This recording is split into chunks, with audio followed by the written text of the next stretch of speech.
حامدا ونسلیا اما بعد. آؤ کہ ذرا بات کرے پیارے وطن کی، آؤ کہ ذرا بات کرے پیارے وطن کی، کچھ صبح وطن کی کچھ شام وطن کی. عزت مآب چیئرمین صاحب، سیکریٹری محترم، معزز مہمانان گرامی قدر، مشفق اساتذہ کرام، سامعین اعظام اور میرے پیارے بھائیوں اور بہنوں، السلام علیکم ورحمۃ اللہ وبرکاتہ. اہلا و سہلا مرحبا. رونق بڑھائی آپ نے ہو کر شریک بزم، رونق بڑھائی آپ نے ہو کر شریک بزم، بندہ نواز آپ کی آمد کا شکریہ. معزز سامعین کرام، میں آپ تمام حضرات کا تہ دل سے ممنون و مشکور ہوں کہ آپ تمام لوگوں نے ہم طلبہ و طالبات کی اس ادنا سی دعوت پر لبیک کہتے ہوئے اپنے شب و روز کی تمام تر مصروفیات اور مشغولیات کو بالائے طاق رکھ کر آج کے اس پروگرام میں شرکت فرما کر ہم طلبہ و طالبات کو اعزاز بخشا. اللہ عز و جل آپ تمام حضرات کی آمد اور تشریف آوری کو قبول فرما کر عزیز دل سے نوازے، آمین یا رب العالمین. محترم سامعین کرام، جیسا کہ ہم تمام ہندوستانی باشندے اس بات کو جانتے ہیں اور محسوس کرتے ہیں کہ یوم جمہوریہ تاریخ ہند میں نہایت ہی اہمیت کا حامل ہے، اور آخر اہمیت کا حامل ہو کیوں نہ، کیونکہ آج ہی کے دن یعنی 26 جنوری سن 1950 عیسوی کو وطن عزیز کے سپوت بیچ میں خلل ڈالنے کے لیے معذرت. میں مستحق سر سے گزارش کروں کہ وہ المنار ایجوکیشن سوسائٹی کے سیکریٹری جناب مولانا محمد سعید صاحب کی خدمت میں گلہائے عقیدت پیش کریں.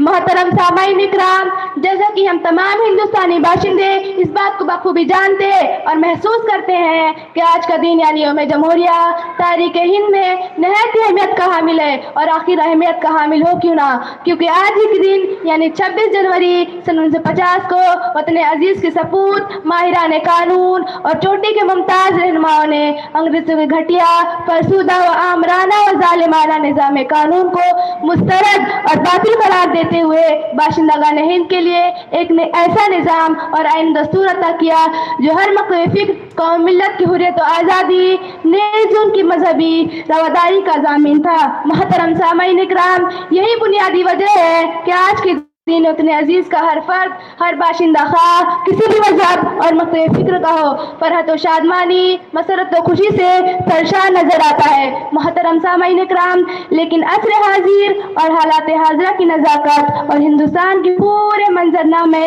اور صورتحال کو دیکھتے اور محسوس کرتے ہوئے یوم آزادی اور یوم جمہوریہ کا جشن مناتے ہوئے انتہائی عار اور ندامت و شرمندگی محسوس ہوتی ہے، کیونکہ ہمارے اسلاف کرام خصوصاً مجاہد آزادی نے جن سنہرے اور حسین خوابوں کو دیکھ کر اسے اپنے پلکوں پر سجا کر وطن عزیز اور باشندگان ہند کی حریت و آزادی کے لیے اپنی قیمتی اور بیش بہا نفوس قدسیہ کا تحفہ انمول پیش کیا تھا. مکمل ہے جیسا کہ کسی حساس، دردمند، زندہ دل شخص اور اپنے عزیز کی حالات و قوائف پر باریک اور گہری نظر رکھنے والے نے اس کی نقشہ کشی اپنے الفاظ میں کی ہے. ہمیں محفل کی خواہش تھی ملی تنہائیاں ہم کو، ہمیں محفل کی خواہش تھی ملی تنہائیاں ہم کو، کبھی جو خواب دیکھا تھا ملی پرچھائیاں ہم کو. محترم سامعین کرام، اور غالباً اسی حقیقت و صداقت کو ساحل دھوانوی نے بڑی ہی جرأت و بے باکی سے اپنے ہم وطنوں اور رہبان قوم ملت کو سوالیہ انداز میں مخاطب کرتے ہوئے یہ سمجھانے کی پوری کوشش کی ہے کہ آخر جن آرزو اور خوابوں کو پلکوں پر سجا کر اپنے مالک کی حریت و آزادی کے لیے تن من دھن سے جو جدوجہد اور قد و کاوش کی گئی تھی، ان تمام کے پورا نہ ہونے کے لیے ہم باشندے مجرم اور خطاوار ہیں. اور یہی صداقت و سچائی بھی ہے جیسا کہ ساحل دھیانوی نے اسی حقیقت کو بیان کرتے ہوئے ان الفاظ میں کہا ہے: آؤ کہ آج غور کرے اس سوال پر، آؤ کہ آج غور کرے اس سوال پر، دیکھے تھے ہم نے جو وہ حسی خواب کیا ہوئے.